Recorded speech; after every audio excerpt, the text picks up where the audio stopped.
بتاتا ہوں تو آپ نے گیس کرنا ہے کہ یہ کون سا پوئٹ ہو سکتا ہے، یہ کس پوئٹ کے بارے میں، کس رائٹر، کس ڈراماٹسٹ کے بارے میں یہ چیزیں کہی گئی ہوئی ہیں۔ تو پہلا پوائنٹ ہے دا ورشپر آف نیچر، یہ جو ہے یہ نیچر کا عبادت گزار بھی ہے، ہائیسٹ پریسٹ آف نیچر بھی ہے، اور اس کی پرچار بھی کرتا ہے، اس کی تبلیغ بھی کرتا ہے، قدرت کی ورشپ بھی کرتا ہے اور اس کی تبلیغ بھی کرتا ہے۔ جیسے ایک بندہ جو ہے خدا کی عبادت کرے، اس کی تبلیغ کی کرے، اس مسلمان کہتے ہیں، تو یہ قدرت کی عبادت بھی کرتا ہے، قدرت کی تبلیغ کرتا ہے،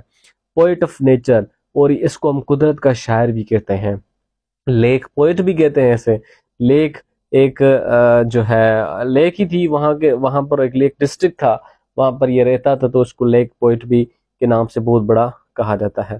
پوئٹ آف چائلڈہڈ، یہ بچپن کے دور میں اس نے بہت بڑی پوئٹری کی تھی، بچپن کے دور میں، بچپن کے اوپر، بچپن میں جب جو بچہ ہوتا ہے وہ نیچرلی کیسے گرو کرتا ہے، کیسے چیزیں اس پہ اثر انداز ہوتی ہیں، تو اس کے اوپر اس کے جو ہے نا پوئٹ آف چائلڈہڈ۔ ایگوٹسٹیکل سبلائم بھی اسے کہتے ہیں، ایگو تو کہتے ہیں مطلب خودی کو، سبلائم کہتے ہیں لٹریچر کو، مطلب یہ ایگوٹسٹیکل سبلائم بھی تھا۔